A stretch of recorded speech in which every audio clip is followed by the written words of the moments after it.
사랑받는 자의 자아상, 자아상 이론 시리즈 오늘 마지막 뭐라고 그러죠? 에필로그처럼 마지막 잠깐 좀 정리를 하려고 그러는데, 여러분 오늘 이 본문 말씀 요한복음 10장 10절을 이제 보면은 도적이 온다고 그랬잖아요. 도적이 온다는 거는 뭐예요? 뭔가 훔칠 게 있으니까 오는 거잖아요. 그러면 도적이 누구한테 와요? 우리한테 오죠. 도적이 누구예요? 마귀 사탄이 도적이죠. 그러니까 우리한테 뭔가 훔칠 게 있기 때문에 도적이 오는 거예요. 그럼 우리한테 뭘 훔칠 게 있냐는 거예요. 뭘 훔칠 게 있냐? 당연히 훔칠 게 너무 많죠. 주님이 모든 걸 다 이루어 놓으셨기 때문에 그 모든 것으로 이해하지 못하게 하려고 그걸 훔쳐갑니다. 너희들한테 다 이루어서 줬다라는 것을 모르게 하려고 속입니다. 그거를 하려고 마귀가 오는 거예요. 도둑질 하려고. 없는 집에 가서 훔칠 게 없으니까 도둑이 올 필요가 없잖아요. 그래서 마귀가 있어야 되는 거예요. 우리 거를 훔쳐가려고. 그런데 예수님이 온 것은요, 어떻게 하라고 했대요? 양으로 우리한테 생명을 얻게 하는데 그냥 얻는 게 아니라 어떻게 해요? 풍성하게 얻게 한대요. 근데 이 생명은 교회의 생명을 말하는 거겠죠? 그 예수 그리스도의 교회의 생명 안에는, 하나님의 생명 안에는 모든 것이 다 풍성하게 있는 것을 생명으로 이거 총칭해서 하는 말입니다. 그렇기 때문에 우리에게 주어진, 하나님이 우리에게 주신 것들은 그냥 단지 부족이 없는 정도가 아니라 넘치도록 풍성하게 우리에게 주셨다. 이 말씀 한 구절 안에도 어마어마한 의미가 있습니다. 자, 오늘은 이제 사랑받는 자아상이라는 제목으로 여러분과 말씀을 나눌 텐데, 우리가 구약에 있는 사랑받은 자, 신약의 사랑받는 자들 좀 보려고 그래요. 일단 창세기로 가봅시다. 창세기 37장. 누가 나올 것 같아요, 여러분? 그렇죠. 다 안 해도 되겠네요. 자, 37장 3절을 한번 우리 읽어봅시다. 시작. 요셉은 노년에 얻은 아들이므로 이스라엘이 여러 아들보다 그를 깊이 사랑하여 위하여 채색옷을 지었더니. 아멘. 여기 보니까 그러니까 야곱이 요셉을 낳았는데 언제요? 노년에, 그러니까 늙어서 낳은 아들인 거예요. 그래, 막내 아들이잖아요. 지금 현재 베냐민이 없으니까. 있나요? 지금? 없는 거죠. 아직 없어요. 그래서 여러 아들보다 그를 얼만큼 사랑했대요?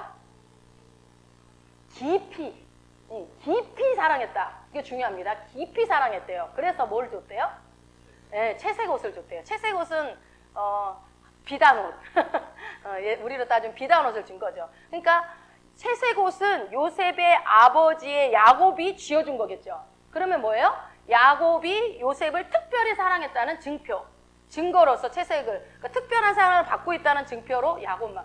저는 이거 보면 참 진짜, 저도 자식이 많은 데서 태어났지만 참 진짜 너무 한 명만 편애하는 거 정말 지긋지긋하거든요, 저도. 그런데 이런 거 보면 화날라고 그래. 눈에 보이게 채색옷 입혀주고, 그렇잖아요. 옷 물려 입어서 너덜너덜한 거 입잖아요, 밑으로 내려갈수록. 근데 이렇게 요셉이 10명의 아들 중에서 특별히, 그러니까 나머지 10아들하고 구별되게 요셉만 특별하게 채색옷을 입혀준 거죠.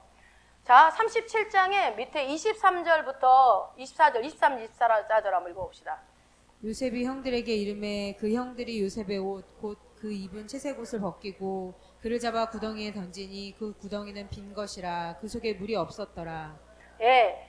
자, 요셉에게 채색옷을 그 아들들은 10명의 아들들보다 구별되게끔 입혀줘서 사랑을 받는다라는 어떤 증표로 채색옷을 입었는데, 그렇다면 이 요셉이 이렇게 형들의 버림을 받고 노예로 팔려갔을 때 요셉을 지탱해 준 것은 이 채색옷이었을까요? 아니면 요셉의 자아상이었을까요? 그걸 한번 생각해 보자는 거예요. 채색옷은 요셉에게 특별한 사랑을 받는다는 증표였는데, 그렇다면 특별한 사랑, 여러분에게 채색옷은 무엇입니까? 한번 생각해 보세요. 자, 하나님의 특별한 사랑, 하나님의 특별한 축복을 받았다는 증표가 우리한테도 있겠죠? 그렇다면 이제 보통 사람들이 아우 하나님 축복 받으셨네요 라고 한다면 보통 뭘 말해요? 뭐 집안이 좋고 학벌, 뭐 연봉, 자식이 뭘 했니, 뭐 내가 어떤 직업이니, 뭐 이런 걸로 생각을 하겠죠. 뭐 네 배우자가 누구냐, 뭐 이런 식으로. 자, 마찬가지로 이런 것들을 우리가 채색옷이라고 생각을 하고, 이 지금 요셉에게, 우리 창세기에 나오는 요셉에게 한번 대입을 해서 한번 우리가 생각을 해보자고요. 이게 채색옷이라고 생각하고, 우리 창세기 39장 뒤로 넘어가가지고 3절도 한번 읽어봅시다. 3절 시작. 그 주인이 여호와께서 그와 함께 하심을 보며 또 여호와께서 그의 범사에 형통케 하심을 보았더라. 아멘. 이거 보니까 요셉이 지금 채색 옷을 안 입고 있을 때죠. 이제는 채색 옷이 벗겨진 뒤죠. 빼앗겼을 때에도 자기를 사랑받는 자로 믿었다고 저는 생각합니다.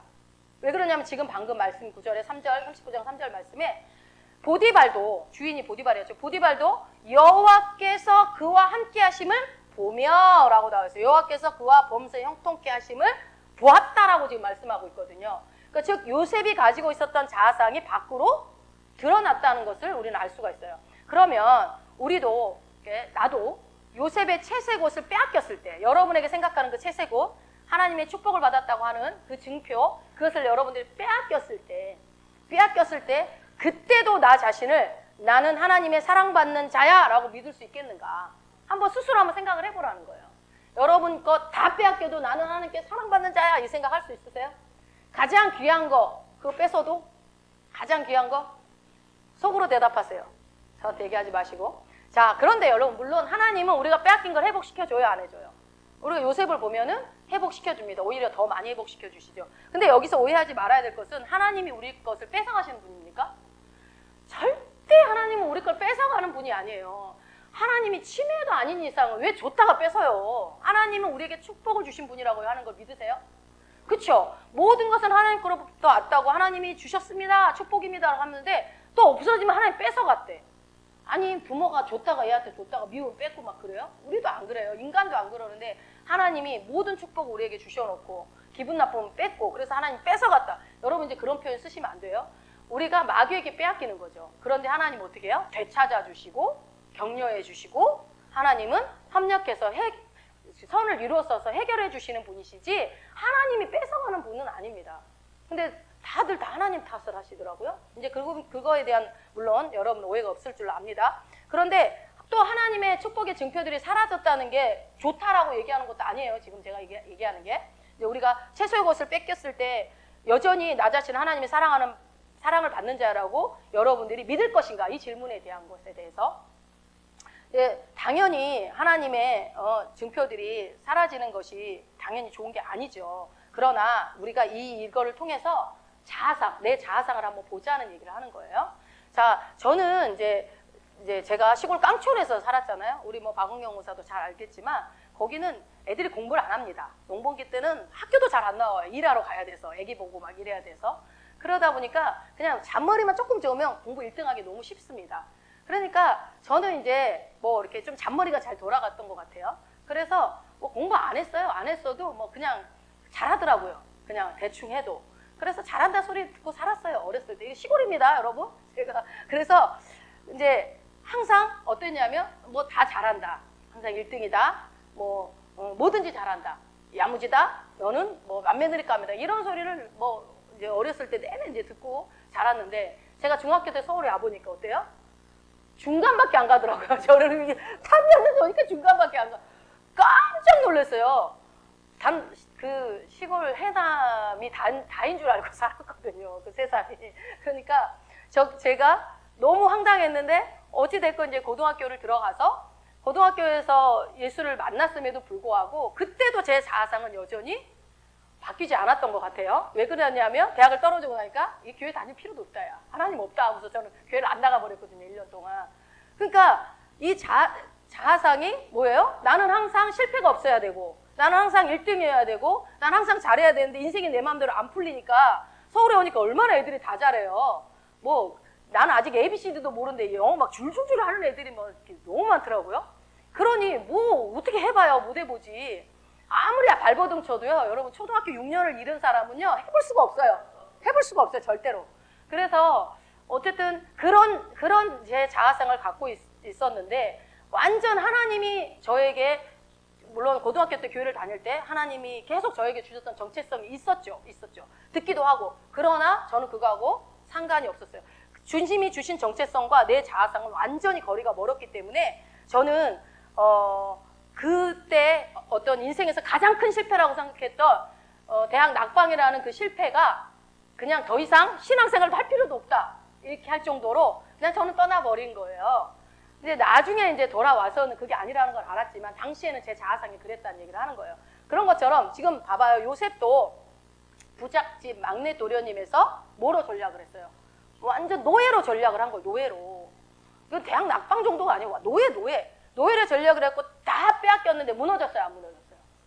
이게 여러분 신기하지 않아요? 물론 요셉이 막 너무 막 대단하다, 우리가 너무 익숙하게 들어서 그러려니 하고 올지 모르겠지만, 여러분 창세기 39장 지금 보고 있지? 2절 한번 읽어봅시다. 2절. 여호와께서 요셉과 함께 하심으로 그가 형통한 자가 되어 그 주인 애굽 사람의 집에 있으니. 예, 그러니까 요셉이 되게 특이한 인물이에요. 그래서 여러분 실제로 예수님을 예표하기도 하잖아요, 요셉을. 그래서 저는 요셉이 아버지의 사랑을, 편애를 받는 아들, 부잣집 막내 아들, 이런 도련님에서 노예로 전락한 이후에도 하나님께서, 여호와 하나님께서 자기와 함께 다신다는 걸 믿을 수 있었던 것은 그의 자아상에 어떤 자아상이 있다? 나는 사랑받는 자라는 자아상이 있지 않았나라고 우리가 예측을 해보는 거예요. 여기에 뭐 그런 자아상이 다 나오진 않았지만. 그리고 여러분 왜 그렇게 예측할 수 있냐면요, 당시는 족장시대예요. 아버지의 역할이 굉장히 중요한 때였단 말이에요. 근데 그 아버지 야곱이 특별히 편애를 했단 말이에요. 편애에 가까운 사랑을 했단 말이에요. 그래서 그 가문의 리더였던 야곱이 아들 요셉을 엄청 사랑하면서 채색 옷을 입히고 특별한 사랑을 줬다라는 것은 늘 옆에 끼고 있었다는 거예요. 생각해보면. 그러면 그 야곱이 요셉을 끼고 있으면서 무슨 얘기를 했을까요? 야곱의 인생 아시잖아요. 그 험난한 인생. 그 라반의 삼촌집에서부터 막 그 예서 형을 만나게, 그 인생에 얼마나 하나님을 많이 경험했어요. 그 얘기를 저는 요셉한테 다 했을 것 같아요.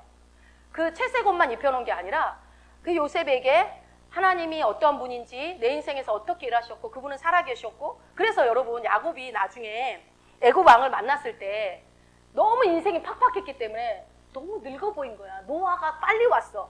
겉으로. 그러니까 왕이 뭐라고 그래요? 바로가? 참 너 늙어 보인다. 그럼 몰라요? 나오잖아요. 참 너 늙어 보인다. 그게 왜 그래요? 인생이 너무 고달팠거든. 쫓기고 막 여기 사기당하고 형한테 죽을까봐 조마조마. 그런 여러분 스트레스 받죠. 빨리 노아가 오니까. 그런 야곱이 가장 사랑하는 아들 요셉을 끼고 할 말이 뭐였을까? 안 봐도 비디오죠. 그런 얘기들을 때문에 아마 요셉은 저는 하나님에 대해서 굉장히 그 신뢰하는, 하나님이 나를 정말 사랑하는 거, 야곱이 그랬겠죠.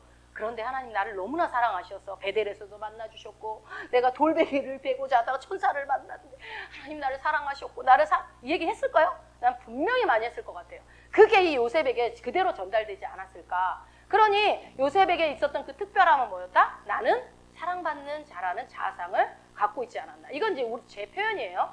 저처럼 이제 뭐 시골 깡촌에서 이렇게 살다가 거기서는 1등이었는데 여기 와보니까 공부 잘하는 애들 많고 잘난 애들 많은데 오니까 뭐예요? 그냥 뭐 완전히 무너지는 거죠. 완전히 와르르르르 다 무너지니까, 그런 자상이 아니라 상황과 어떤 형편 처지에 따라서 무너지는 자아상은 올바른 자아상이 아니겠죠. 근데 그때 제가 만약에 고등학교 때라도 하나님이 나를 사랑하셔 라는 그 자아상이 내 안에 딱 뿌리 내렸다면, 그때 제가 방언도 받고 성령체험도 하고 다 했거든요. 고등학교 2학년 때. 그랬는데도 교회를 떠났어요. 그럼 뭐예요? 자아상이 무너지고 흔들렸다는 거잖아요. 그러니까 그 자아상이 확실하게 누군가 심어주셨다면 저는 안 떠났겠죠. 뭐 까짓거 대학 떨어진다고 주님이 내 인생 책임지는데 뭐 이렇게 생각했겠죠. 근데 그때는 인생 다 끝난 것 같더라고요. 제 인생의 가장 큰 실패라고 생각했었으니까.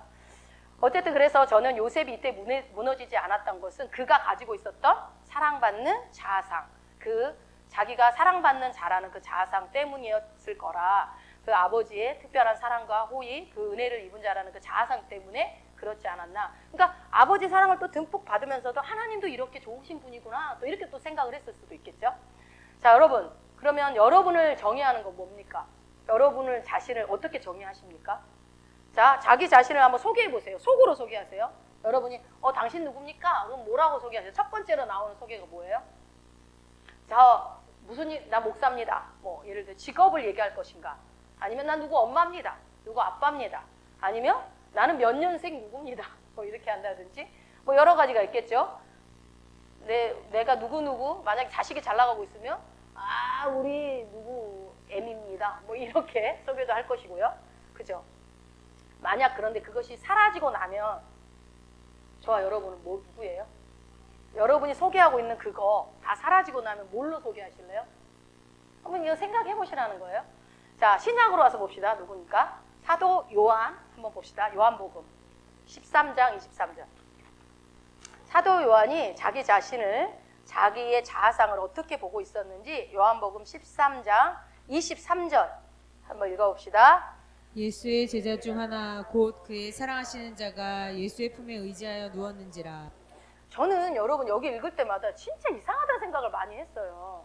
그 사람들은 물론 문화가 이렇게 누워서 팔 이렇게 하면서 이렇게 먹고 그런 자세로 이렇게 얘기하는 거는 알고는 있었지만 유난히 아니 보면 그 품에 안겨? 그 품에 의지해? 이게 많이 나오잖아요, 요한이. 그럴 때마다 저는 솔직히 이해 못했거든요, 이 구절이. 그래서 이게 뭐야? 근데 이 자아상이 중요하다는 걸 깨닫고 나니까 이 사도 요한이 진짜 대단한 사람인 거예요. 왜냐하면 이 요한복음 누가 썼어요? 본인이 쓴 거예요, 본인이. 그러니까 본인이 본인을 이 요한복음에서 4번을 소개하거든요. 한번 보자고요. 지금 방금 소개한 게 뭐라고 했어요? 그의 사랑하시는 자라고 자기를 그의 사랑하는 자라고 얘기를 하는 거예요. 그 표현이 자기소개예요. 자기소개. 지금 자기소개는 나 예수님이 사랑하는 자야. 이렇게 소개하는 거예요. 또 볼까요? 19장 26절. 19장으로 넘어가셔서 26절도 자기를 또 뭐라고 설명하는지 한번 봅시다. 시작. 예수께서 그 모친과 사랑하시는 제자가 곁에 섰는 것을 보시고 그 모친께 말씀하시되 여자여 보소서 아들이니이다 하시고. 야, 이 와중에도 지금 이 와중에 어떤 와중인지 알죠? 이 와중에도 사랑하시는 제자가 자기소개, 지금 자기소개를 이렇게 하고 있어요. 또 있어요. 21장 7절. 그러니까 4번 소개한 거 한번 봅시다. 21장 7절. 자, 읽습니다. 예수의 사랑하시는 그 제자가 베드로에게 이르되 주시라 하니 시몬 베드로가 벗고 있다가 주라 하는 말을 듣고 겉옷을 두른 후에 바다로 뛰어내리더라. 자, 여기도 뭐라고 되어 있어요? 예수의 사랑하시는 그 제자. 그러니까 예수께서 사랑하시는 제자라는 뜻이죠. 이 대단한 자아상이에요, 여러분. 근데 베드로는요? 그냥 베드로. 봐보세요. 뒤에 나오는데 그냥 베드로라고 불러요. 자기는 예수께서 사랑하시는 제자라고 해놓고 베드로에게 이렇게 나와요. 베드로라고는 앞에 뭐 수식어 사랑하는 베드로라고 안 붙여요. 그냥 베드로. 하나 더 볼까요? 21장 20절. 베드로가 돌이켜 예수의 사랑하시는 그 제자가 따르는 것을 보니 그는 만찬석에서 예수의 품에 의지하여 주여 주를 파는 자가 누구오니까 묻던 자로라. 네, 여기도 베드로는 그냥 베드로. 본인은 예수 사랑하시는 그 제자. 근데 여러분 이제 그러잖아요. 그러니까 아마 굉장히 또 요한이 예수님 옆에 자주 들러붙어 있는 성격이기도 했나 봐. 우리 보면은 그러잖아요. 누가 예수를 팔 자냐고 판다고 그러니까 베드로가 누구한테 자기도 못 물어보고 요한한테 눈치스러 물어보라고 하잖아요. 그러니까 그 옆에 누가 있었던 거예요, 항상. 요한이 항상 예수님 옆에 붙어 있었던 것을 우리가 알 수가 있어요, 보면은. 그러니까 여기서 우리가 지금 본 것 중에서 콕 집어서 나는 누구다? 예수님께서 사랑하시는 자다라고 본인을 4번이나 똑같이 소개한단 말이야. 다른 사람은 그냥 다 이름만 붙이고. 되게 웃기죠. 그래서 이 요한의 자아상을 우리는 알 수 있어요. 어떤 자아상이에요? 예수님의 사랑을 받는 자아상이에요. 이 정도는 돼야 되는 거 아니에요? 자, 바울도 자아상이 있었죠. 이거는 뭐 아니까 우리 안 찾아도 돼요. 갈라디아서 2장 20절에 보면은 뭐라고 나와요? 여기서 이제 바울이 예수님을 정의합니다. 뭐라고 정의해요? 나를 사랑하사 나를 위하여 자기 몸을 버리신 하나님의 아들이라고 정의를 해요. 누구예요? 이게 누구예요? 예수님. 예수님이 누구라고요? 나를 사랑해서 나를 위하여 자기 몸을 버리신 하나님의 아들입니다라고 정의를 하는데 그 예수님의 정체성을 바울이 그렇게 밝혀주고 있고 또 그 안에 자기의 자아상도 같이 들어있는 거예요. 뭐예요? 바울의 자아상은 뭐예요? 그러면 하나님의 아들이신 예수님께서 자기 몸을 버리실 만큼 사랑하는 자라는 자아상이 들어있는 거죠. 이것도 엄청난 자아상이죠. 이걸 깨달은 거 아니에요, 바울이. 이걸 깨달은 사람들은요, 순교해요, 그러니까. 여러분, 나중에 막, 칼 들어와서 막, 아무한테나 칼 안 들어와. 걱정하지 마세요. 이길 수 있는 사람한테나 순교의 복이 오지, 아무한테나 안 와요. 자, 그래서, 여러분, 요한계시록도 한번 가볼까요? 요한이 계시록도 썼죠. 요한계시록 1장 9절입니다. 나 요한은 너의 형제요. 예수의 환난과 나라와 참음에 동참하는 자라. 하나님의 말씀과 예수의 증거를 인하여 반모라 하는 섬에 있었더니. 네, 요한에게는 일화가 있죠. 끓는 기름가마니에다 넣었는데 안 튀겨지는 거예요. 그리고 무서워가지고 끄집어내서 이거는 죽일 수도 없다. 어떻게 해요? 반모섬으로 유배 보내자 해서 제자들은 다 순교를 당했는데 유일하게 요한만 제일 늦게까지 반모섬에 갇혀서 유배를 당하는데 그게 이제 뭐 성경에 나와 있지 않은 얘기니까 뭐 끓는 기름에서 안 죽었대더라 이거는 100% 믿을 말은 못 되지만 또 반모섬으로 유배를 다 죽였는데 유독 요한만 그런 거 보면 또 일리도 있는 얘기이기도 해요.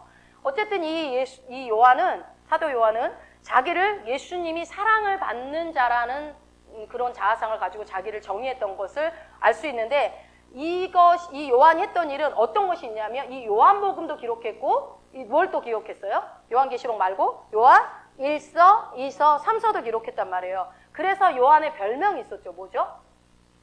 그렇죠. 사랑의 사도라는 게 있어요. 사랑의 사도. 근데 여러분 요한이요. 예수님이랑 다닐 때 별명이 있었어요. 뭐였는지 아세요? 기억 안 나세요? 그렇죠. 의뢰의 아들이라는 별명이 있었어요. 의뢰의 아들. 자, 나중에 예수님이 돌아가시고 승천하시고 난 다음에 지금 불려진 별명은 사랑의 사도였어요. 근데 그 전에 예수님과 같이 다닐 때는 의뢰의 아들. 의뢰가 뭐예요? 천둥번개잖아요. 얼마나 성격이 급하고 불같았으면 의뢰의 아들이라고 했을까. 근데 그 사람이 이게 동일 인물이에요? 사랑의 사도가 됐다고요? 진짜 이해가 안 돼요. 진짜 요한이라는 사람이 정말 희한한 사람이죠. 그래서 이 요한 1서, 2서, 3서를 읽어보면 이 사람이 왜 사랑의 사도인지 우리가 너무 잘 알죠. 요한 1서, 2서, 3서에 사랑 얘기가 많이 나오지. 요한 1서 한번 가볼까요? 그 사람의 정체성이 자아상이 나오니까 4장 10절. 요한 1서 4장 10절. 사랑은 여기 있으니 우리가 하나님을 사랑한 것이 아니요 오직 하나님이 우리를 사랑하사 우리 죄를 위하여 화목제로 그 아들을 보내셨음이니라. 네, 그 4장 19절도 한번 읽어봅시다. 우리가 사랑하면 그가 먼저 우리를 사랑하셨습니다. 아멘. 막 사랑이 계속 나오죠. 여러분 이때 제가 한번 아가페 사랑 설명 들을 때 한번 설명드렸는데 짧게 좀 저 한 번 더 말씀을 드리면 우리가 하나님을 이렇게 사랑하고 누군가를 사랑하고 그런 게 아니라고 그랬어요. 하나님을 사랑하고 이웃도 사랑하고 이렇게 해야 되는 게 아니다. 뭐예요? 하나님이 먼저 우리를 사랑하셔서 우리가 그 사랑을 받았기 때문에 그것에 대한 반응으로, 그것에 대한 열매로, 그것에 대한 결과로 사랑하는 것이다라고 말씀드렸어요. 여러분 기억나세요? 이 사랑에 대한 설명을 할 때. 그래서 그것은 옛 계명이었고 옛 계명이 새 계명으로 바뀐 것을 누가만 기록해요? 요한만 기록해요. 옛 계명에서 새 계명이 바뀐 것을 오직 요한만 기록합니다. 자, 이 옛 계명을 정리했던 거를 우리 한번 가서 보자고요. 마태복음 22장 37절. 마태복음 22장 37절부터 어디까지 읽을까요?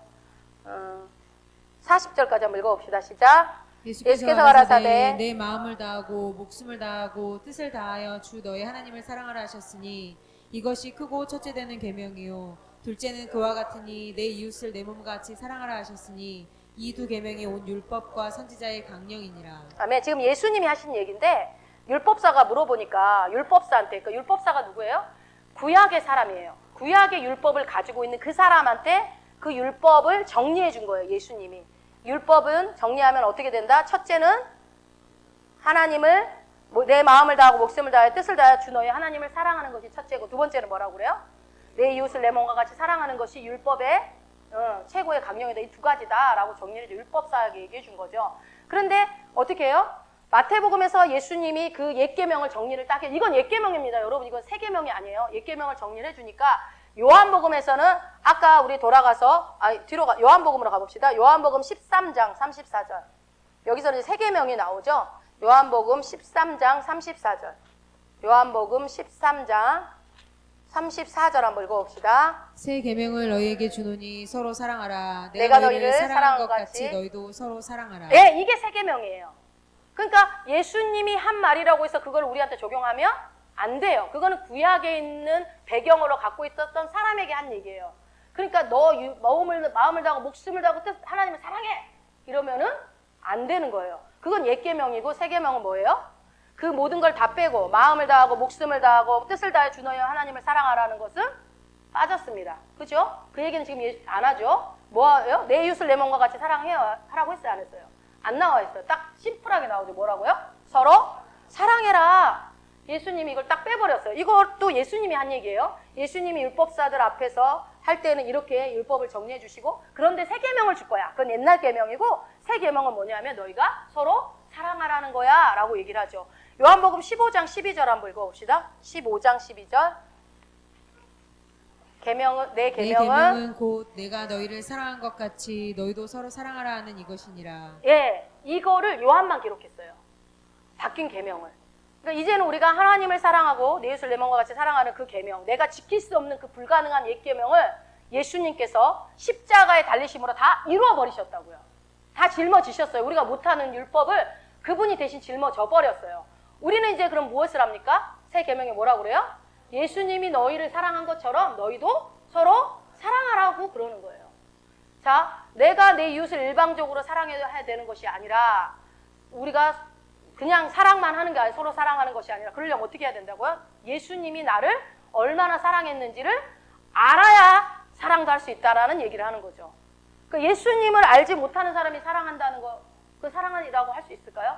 아니라는 거예요. 세상 사람들이 예수를 모르고 어떤 선에 어떤 사랑을 한다 한들 그건 진짜 사랑이 아닙니다. 오직 예수 그리스도의 사랑을 받은 자가 하는 그 사랑이 진짜 사랑이다. 그래서 요한복음 그 13장 34절에서 새 계명을 너희에게 주노니 서로 사랑하라. 내가 너희를 사랑하지 너희도 서로 사랑하라. 네. 새 계명을 주는데 서로 사랑하는데 그냥 너네 사랑해 이게 아니라 내가 너희를 사랑한 것 같이 너희도 사랑하라는 거예요. 자, 요한일서 4장 19절. 요한일서 4장 19절. 이것도 여러분 잘 알고 있지만 요한일서 4장 19절. 지금 요한이 똑같은 얘기를 지금 한 사람이 하는 거니까요. 자, 우리가 사랑함은 그가 먼저 우리를 사랑하셨습니다. 아멘. 우리가 사랑할 수 있는 거는 그냥 내가 안에 사랑이 넘쳐 사랑하는 게 아니라 누가? 그가 먼저. 예수님이 먼저 사랑했기 때문에 우리가 사랑할 수 있다라는 얘기를 하는 거죠. 그러니까 요한이 이걸 풀어서 설명한 거예요.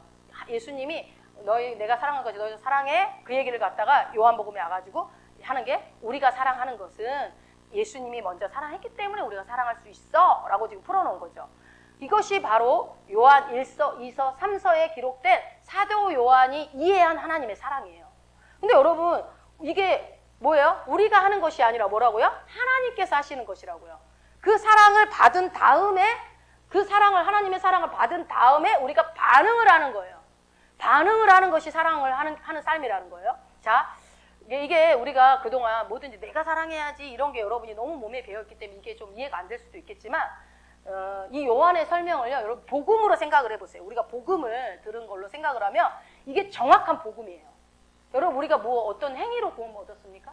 아무것도 없어요. 그냥 주님이 거저 나에게 구원을 줬기 때문에 우리는 자랑할 수가 없어요. 선물로 갑자기 구원이 주어져 있었던 거예요. 죽었는데 눈 떠보니까 살아 있었던 거예요. 아무 공로가 없어요. 아무 이유도 없어요. 조건도 없어요. 근데 내가 구원받은 백성이 돼버려인 거예요.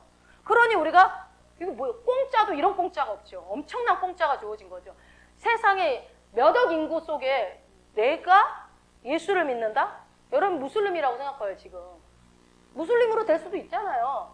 이게 뭐 진짜 이건 뭐지? 이런 생각이 들어요. 북한 땅에만 바로 태어났어도 우리가 이럴 수 없는데 그러니까 여러분 우리가 뭐 능력이 있건 없건 가난하건 부유하건 뭐 건강이 있건 없건 다 떠나서 하나님의 자녀가 됐다는 것 자체가 이건 아무리 이해하려고 해도 이해가 안 되는 너무나 놀라운 선물 중에 가장 큰 선물.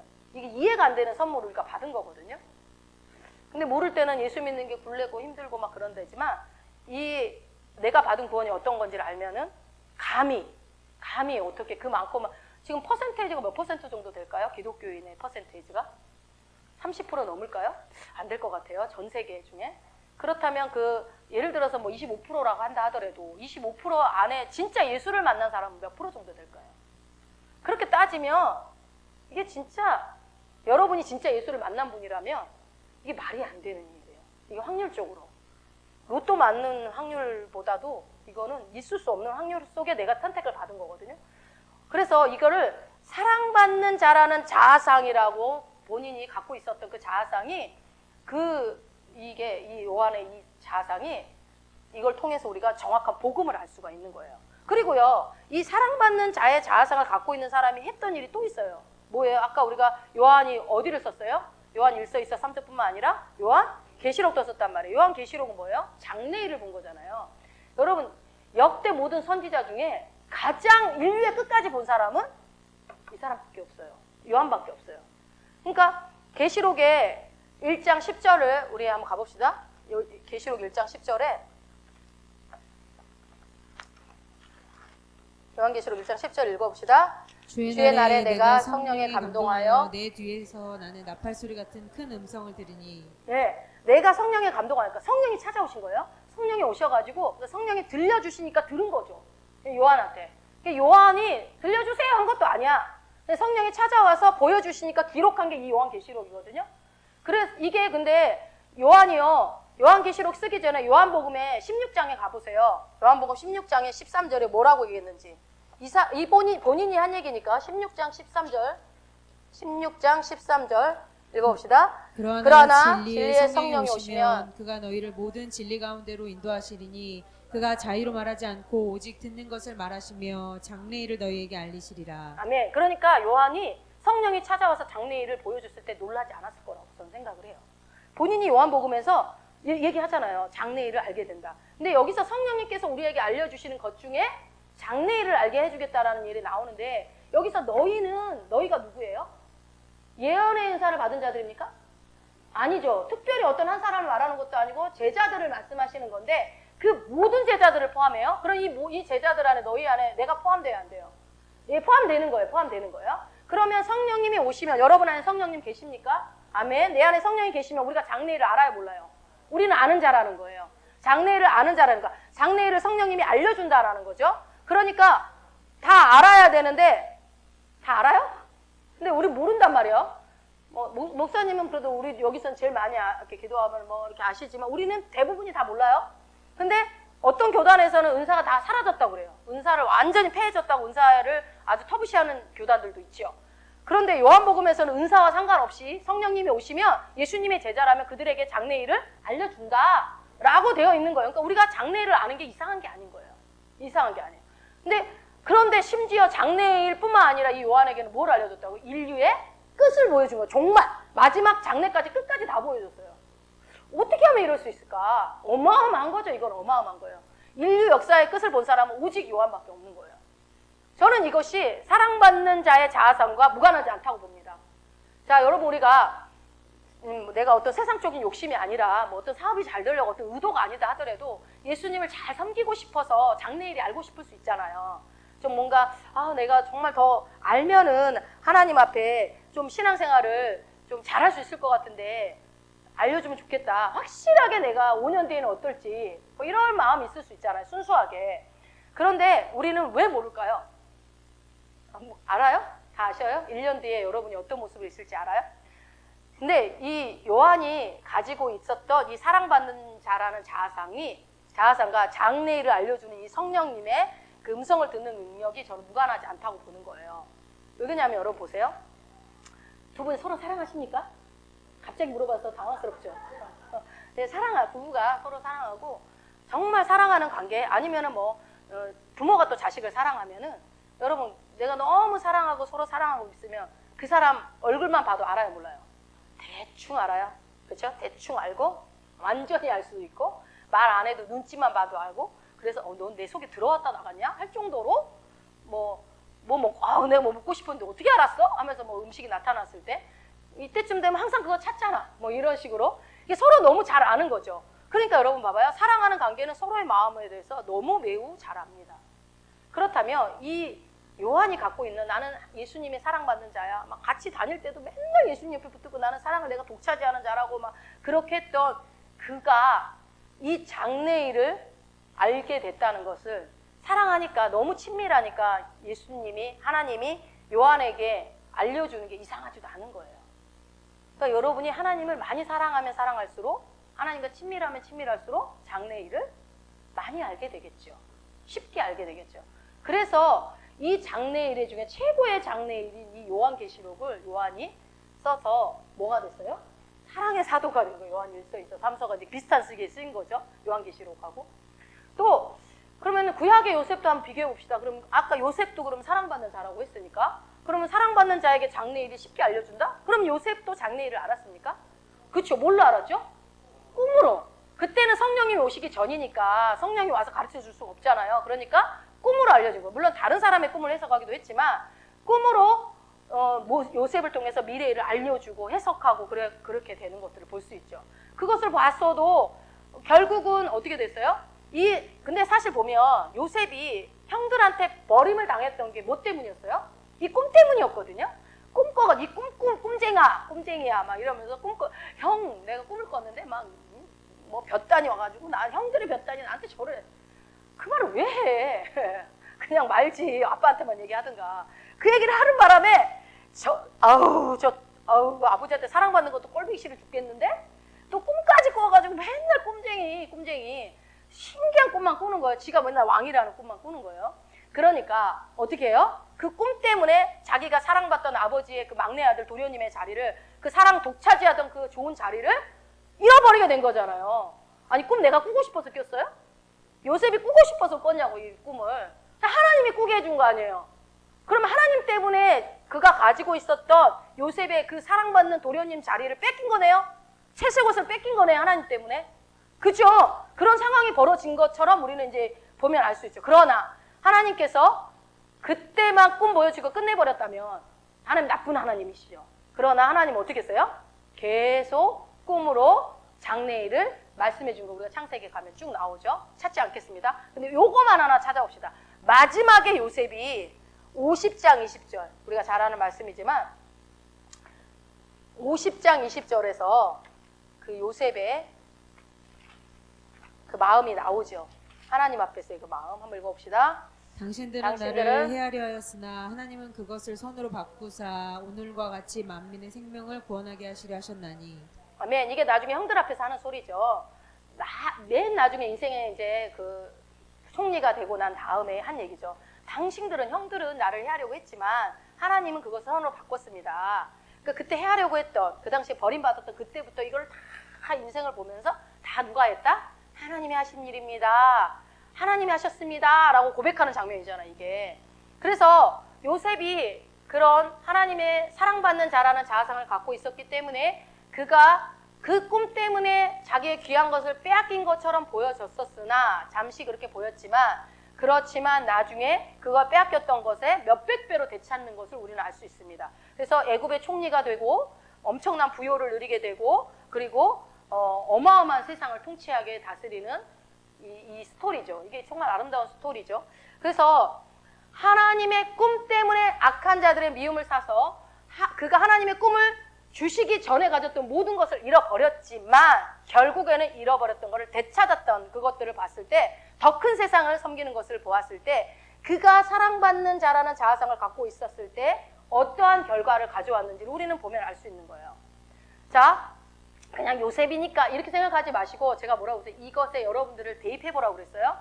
요셉이 채색옷을 잃어버린 것처럼 내가 나를 표현했던 내가 하나님한테 받았던 사랑이라고 하는 거 내가 축복이라고 했던 그것들을 다 잃어버렸을 때에도 나는 여전히 하나님께 사랑받는 자라는 자아상을 나는 갖고 있을 수 있는가? 이 질문을 여러분에게 지금 던지는 거예요. 한번 생각을 해보세요.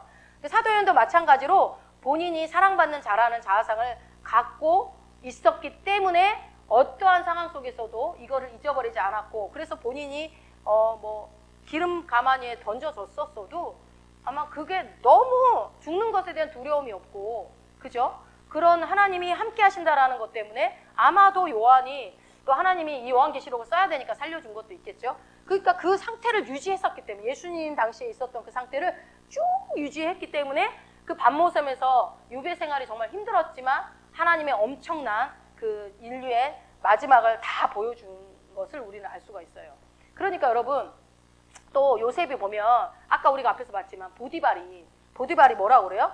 요셉이 여호와 하나님께서 함께 하시는 자라는 것을 알았어요? 몰랐어요? 어떻게 알았을까요? 왜 형통함이라는 게 뭘까요? 그러니까 이게 보디발이 영적인 어떤 안목이 있었던 것 같진 않아. 이방인이니까. 그 사람이 무슨 은사가 있었겠어. 없었는데 그 이방인의 눈에도 하나님이 함께하네 이 사람. 그거를 알았다라는 것은 단지 이게 영적인 의미가 아니라는 거예요. 그럼 뭐예요? 겉으로 드러났다는 거죠. 그러니까 요셉이 어떤 일을 하면은 일이 막 몇십 배로 잘 되는 거죠. 아니면은 주인님 이거는 안 하시는 게 좋겠습니다. 이거는 하시는 게 좋겠습니다 할 때 요셉 말만 들으면 막 다 잘 되는 거야. 너 어떻게 알았어? 우리 하나님께서 어제 알려주셨어요. 뭐 이런 게 성경에 기록되지 않았겠지만 이런 게 있지 않았을까? 그러니까 이방인인 보디발이 볼 정도로 그렇게 하나님의 형통한 자라는 것을 알았던 것은 바로 겉으로 드러났다는 것을 우리가 예측할 수 있다. 그래서 이렇게 사랑받는 자는 삶의 형통함도 같이 있다라는 거예요. 그러니까 하나님이 나와 함께 하신다. 내가 어떠한 상황 속에서도 나와 함께 하신다라고 믿을 수 있었던 것은 그렇게 자기 자신을 사랑받는 자로 봤기 때문에 이게 가능하다는 거야. 그러니까 여러분, 하나님이 여러분과 함께 하십니까? 하나님 진짜 내가 물 가운데도 함께 하세요? 그거를 믿을 수 있는 사람은 어떤 사람이라고요? 하나님이 나를 사랑하고 있다는 걸 믿는 사람, 내가 사랑받고 있다는 것을 아는 사람, 그 사람이 그 생각도 할 수 있다는 거예요. 그러니까 사랑받는 자라는 자아상이 그 요셉이나 요한이 장래일을 볼 수 있게 했던 것은 이 자아상 때문이라는 것을 우리가 다시 한번 인식하시면서 결국은 어려움을 당한 것처럼 보였지만 요한도 마찬가지죠. 갖은 고문을 당하고 핍박을 당하고 요셉도 노예로서 엄청나게 수치를 느끼고 어려움을 당했지만 결국은 그들이 어떻게 됐어요? 형통으로 끝나요. 형통. 그러니까 어마어마한 주님의 그 장래일을 볼 수 있었던 건 아무에게나 주어진 특권이 아니죠. 그러니 그 크게 형통하게 되고 더 큰 세상을 살 수 있는 요셉처럼 그런 삶이 보장되어진다. 여러분, 이 자아상이 이게 엄청나게 중요한 거예요. 그러니까 여러분, 다시 질문 드려요. 처음에 제가 질문 드렸어요. 여러분 본인은 어떻게 스스로를 생각하십니까? 스스로를 어떻게 바라보고 있으십니까? 자, 나 자신을 평가할 때 여러분 어떻게 평가하십니까? 나를 어떻게 평가하시는지요? 속으로 생각하세요. 자기를 소개할 때 나를 어떻게 소개할 겁니까? 누군가가 여러분에게 당신 누굽니까? 물어볼 때 뭐라고 소개하실래요? 아니면 뭐 소개는 아니라 할지라도 저는 예수님의 사랑받는 자입니다! 라고는 자아상을 가지고 있습니까? 여러분, 이 자아상이 있으면 저는 신앙생활에 어려움이 없다고 생각해요.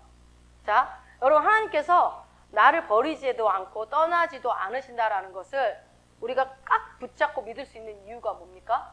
그것은 바로 그분이 나를 사랑하신다는 것을 우리가 믿기 때문에 그러는 거예요. 나를 사랑하시기 때문에 그분이 나를 안 떠나죠. 여러분 자식이 막 버려버리실 거예요. 가정 어려우면? 그러지 않잖아요. 부모니까 안 버리죠. 내가 굶더라도 자식을 책임지죠. 그런 것처럼 하나님은 나의 아버지이기 때문에 나를 끝까지 책임지고 버리지 않고 확신 가운데 나를 이끌어 가신단 말이에요. 주님은 우리를 떠나지도 않고 버리지도 않고 우리 함께 하시면서 하나님이 항상 함께 하심이 나를 어떻게 한다고요? 형통케 한다고요. 그러니까 내가 형통해졌으면 좋겠어요. 하나님 형통하게 해주세요 해서 형통해지는 것이 아니라 그분이 함께 하심이기 때문에 내가 형통할 수 있다는 거예요. 왜? 형통의 근원이신 그분이 나와 함께 하시기 때문에. 그러니 이 형통은요, 여러분, 예수 믿는 우리에게 형통을 약속하셨습니까? 안 했습니까? 약속했죠. 뭐 너무 많지만 하나만, 여러분이 잘하는 거 하나만 꼭 집어보자면 시편 1편에 3절에 보면 저는 시냇가에 심은 나무가 시절을 쫓아 뭐를 맺어요? 과실을 맺으며 그 잎사귀가 마르지 않음 같으니 그 행사가 다 형통하리로다. 이게 성경에 약속한 거잖아요. 저가 누구예요? 여러분이 어디에 심었대요? 시냇가. 시냇가는 물이 항상 사시사철. 그러니까 가뭄이 오나 안 오나, 뭐 코로나가 오나 안 오나, 뭐 IMF가 오거나 말거나 나는 항상 잎사귀가 푸르러요. 푸르른 나무는 열매를 많이 맺어요, 안 맺어요? 많이 맺죠. 그러니까 우리는 열매를 많이 맺을까 안 맺을까 고민할 필요도 없습니다. 이미 시냇가에 심어놨기 때문에. 그래서 잎사귀가 마르지 아니함과 같대요. 누가요? 하나님 믿는 우리가. 그러면 어떻게 돼요? 그 행사는 다 어떻게 결국은? 형통하다는 거예요. 형통하다. 그래서 형통을 얘기하면 번영신학이라고 막 얼마나 찍어 눌러놨습니까? 번영. 이 뭐 예수 믿는 게 뭐 번영하려고 예수 믿냐? 아니요. 번영하려고 예수 믿지 않아요. 우리는 원래 번영해요. 뭘 번영할 필요도 없어. 우리는 원래 번영한 사람이에요. 그래서 여러분, 하나님이 함께하는 사람은 당연히 형통합니까? 네, 그렇다니까요. 근데 뭐 번영신학이니 어떻게 뭘 신학을 갖다 붙여요? 뭐 형통하신 분이 내 안에 있는데 내가 형통할 수밖에 없죠. 그래서 요새처럼 여러분 때때로 핍박받고 때때로 어려운 일을 당해요. 우리는 형통한 자이지만 어려움이 없다는 게 아니에요. 핍박이 없다는 게 아니에요. 삶에 고난이 없다는 게 아니라고요. 있지만 그런 일이 있지만 없지 않지만 하나님이 함께하는 자는 결국은 그리고 결코 꼬꾸라집니까? 절대 결코 꼬꾸라지지 않습니다. 7번 넘어지면 8번 일어날 수 있는 힘이 우리 안에 있기 때문에 우리는 꼬꾸라질 수가 없는 자예요. 절대 꼬꾸라질 수 없어요, 여러분. 하나님이 그대로 내버려 두지 않거든요. 절대 죽게 내버려 두지 않아요. 그러니까 거린이 되지 않겠다. 너는 꾸어주긴 해도 꾸는 자가 되지 않게 하겠다. 그러니까 여러분, 우리가 말씀을 모르면 막 자꾸 꾸는 거 하면 안 돼요. 우리는 꾸는 자가 아니라니까요. 아시겠죠? 그리고 꾸면 또 갚아야지. 어쨌든 막 자꾸 꾸다 보면은 하나님 말씀에 어긋나니까 하나님도 해볼 수가 없는 거예요. 약속을 어기게 되니까. 하나님께서 함께 하실 때 우리는 결과적으로 형통하다라는 것입니다. 그런데 내가 그것을 믿지 않으면요. 하나님이 나와 함께 하신다는 걸 믿지 않으면요. 아무리 좋은 복음이 들려줘도 내가 그 들려진 복음과 그 말씀이 여러분은 시냇가에 심은 나무이기 때문에 여러분은 형통합니다. 아멘. 이거를 갖다 내 믿음과 결부시키지 않으면 여러분이 결부시키지 않으면 시냇가에 심은 나무야? 저 사람 시냇가에 심은 나무네. 나는 메말랐네? 이러실 수 있다라는 거예요. 그러니 이 복음이 나에게 유익을 줄 수가 없는 거예요. 여러분 말씀이 성경 66권이 우리한테 다 똑같이 주어졌잖아요. 근데 왜 누구는 이 복음의 유익을 누리고 누구는 왜 이렇게 어렵습니까? 믿음과 결부시키지 못해서 그래요. 말씀을. 자, 그러니까 결국은 뭐예요? 열매를 맺지 못한다는 거예요. 왜요? 내가 믿지 않았기 때문에. 그러니까 믿음이라는 것이 이제 이게 제가 다음 시간부터 그 자아상을 어떻게 하면 진짜 확실하게 내 삶 가운데 그 뿌리내리게 할 것인가 실전편을 이제 들어가게 될 텐데 그때 이제 자세하게 설명을 할 건데 여기서는 그냥 성경적인 용어로만 제가 간단하게 얘기하면 믿지 않았기 때문에 그런 거거든요. 근데 믿지 않았다고 그러면 너무 추상적으로 여러분이 들리니까 이게 삶의 변화가 좀 더디었을 수도 있는데 구체적인 것들은 이제 다음 시간부터 얘기해드리고 그런데 왜 우리가 복음을 듣고 말씀을 듣고 왜 믿지 않을까? 왜 믿지 않을까요? 복음을 듣고 말씀을 듣는데 왜 믿지 않을까? 들으면 다 믿으면 생기는 거 아니었어요? 자, 이거예요, 여러분. 설마 나한테도 하나님이 그렇게 하시겠어? 설마 나한테도 그렇게 하시겠어? 이렇게 자기를 사랑받는 자로 보지 않는다니까요. 그 원인은 여러 가지가 있겠죠. 자란 환경 뭐 여러 가지가 막 있겠지만 여러분 늘 얘기하잖아요. 우리가 그리스도 안에 있으면 이제는 새로운 피조물이 될 거예요. 옛 것은 다 지나갔고 새 것이 됐다고 했는데 자꾸 옛날에 나아가 과거에 부모가 상처가 환경이 이거 얘기해봤자 핑계밖에 안 돼요. 그런 걸로 그보다 더 나쁜 사람도 있다고 그랬잖아요. 북한이 있으면 어떡할 거예요? 어디 뭐 무슬림에 태어났으면 여러분 어떡할 거예요? 그거 생각한다면 그건 핑계가 되지 않아요? 자, 그러니까 설마 나한테도 하나님께서 그렇게 하시겠어? 라는 말 속에는 나는 하나님의 사랑을 받지 못하고 있어 라는 말과 같은 거예요. 그러니까 형통이라는 단어의 뜻이 번영하고 똑같은 말이에요. 여러분 단어 사전 찾아보니까 형통 그러면 1번에 번영 이렇게 나와요. 그러니까 똑같은 말. 그러니까 우리가 형통한다라는 말은 무슨 말이에요? 번영이라는 말이 뭐예요? 어떤 거에 대해서 번영한다는 거예요? 모든 영역에 있어서 건강도 번영, 물질도 번영, 관계도 번영. 그 모든 것들이 우리는 번영을 누리는 자가 되었다라는 겁니다. 그러니 자기 자신을 하나님께 사랑을 받는 자로 본다는 것이 여러분 엄청나게 중요해요. 엄청나게. 그러니까 여러분 이거를 고백 기도를 계속 하다 보면은 아마 어느 순간에 굉장히 여러분의 자존감이 영적인 자존감이 빡 올라갈 거예요. 내가 이런 사람인데 그렇게 딱 느낌이 이렇게 오거든요. 그러면 그 순간에 어때요? 두려울 게 없어요. 염려될 게 없어요. 내가 하나님 자신인데 창조주의 내가 자녀인데 뭐가 걱정돼? 이렇게 되는 거예요. 그러니까 계속 말씀을 내가 하나님은 나를 사랑하십니다. 나는 하나님의 의입니다. 나는 하나님의 생명을 가진 자입니다. 막 이것들이 하다 보면 처음에는 습관처럼 하는 것 같고 의미 없이 하는 것 같은데요. 어느 순간에 믿음을 들으면서 난다고 이렇게 믿어지게 되는 순간이 오는 거예요. 그러면 여러분 내가 하나님께 사랑받는 자라는 자아상이 내 안에 딱 뿌리를 내리잖아요. 그러면 그때부터 여러분은 이제 뭐 질병, 뭐 물질, 관계 이런 거에서 초월된 그 정도에서 고민하는 정도가 아니라 하나님 나라의 왕국을 위해서 내가 쓰임받고 싶다라기까지 이제 여러분이 가게 되는 겁니다. 여러분 저는 우리의 숙제가 바로 이거라고 생각해요. 이게 별거 아닌 것 같지만 우리의 신앙생활의 전반을 저는 좌지우지한다고 봐요. 이 자아상 때문에 저는 모든 신앙생활 실패 성공 여부가 결정된다고 저는 확신합니다. 자, 하나님은 당신을 향한 놀라운 계획을 가지고 계십니다. 이 말 들어봤어요? 안 들어봤어요? 하나님은 사랑이십니다. 그래서 여러분을 사랑하십니다. 들어봤어요? 안 들어봤어요? 그럼 다른 사람한테 해줘봤어요? 안 해봤어요? 해줘봤죠? 여러분 타성적으로 해보기도 했고 습관적으로 했고 하나님이 나를 향한 놀라운 계획을 갖고 계신다는 것에 아멘도 했는데 진짜 여러분을 향한 하나님 놀라운 계획을 갖고 계신다는 거 믿어요? 근데 어느 순간에 사라졌잖아요. 놀라운 계획 정도가 아니면 내가 생각하는 놀라운 계획으로 제한해버렸잖아요. 난 요 정도만 집 4칸만 가도 나는 내 성공이다. 하나님이 뭐 아니면은 내 자가만 생겨도 우리 한국 사람들 아파트에 열광한데 내 집만 있어도 나는 여기만 이걸로 충분하다. 항상 그걸로 제한을 해버리는 거예요. 그러니 말로는 하나님은 당신을 향한 크고 놀라운 계획을 갖고 있다면서 크고 놀라운 그 계획 안에는 오직 전세 아니면 내 아파트 이 정도만 해도 나는 성공했다. 하나님이 그러면 크고 놀라운 계획이 있다 한들 물론 제가 이렇게 물질로만 비교했지만 다른 놀라운 계획을 갖고 주고 싶은데 그릇은 세숫대 같은 거 하나 준비하고 있으면서 하나님 이빠이 부어주세요. 이빠이 부어줘도 세숫대요. 뭐 큰 통을 준비해놓고 이렇게 해야 되는데 그릇이 이만하면서 기도만 크게 하면 뭐하냐고. 그 말은 뭐예요? 믿지 않는다는 거예요. 내 안에 믿지 않는 거야. 하나님이 나를 향한 놀라운 계획을 갖고 있다는 걸 믿지 않아. 왜 안 믿어요? 설마 하나님 나한테 그렇게 하시겠어? 저 사람보다 내가 못났는데 저 사람도 저러는데 나라고. 여러분 사람 보지 마요. 어떻게 될지 모르는 거예요. 베드로도 썼잖아요. 진짜 대단한 사람 쓰지 않았어요. 그죠? 그러니 여러분 우리가 남들에게는 그렇게 말하면서 내 마음의 중심으로는 진심으로 진정으로 자신을 예수님의 사랑받는 자로 볼 수 있는가. 이거 여러분 진짜 여러분이 볼 수 있게 되면 그때부터는 여러분 완전히 여러분의 삶의 태도가 달라질 거라고 봅니다. 나 달라졌는데. 아니요, 달라졌으면 이럴 수 없어요. 여러분 우리 이럴 수 없어요.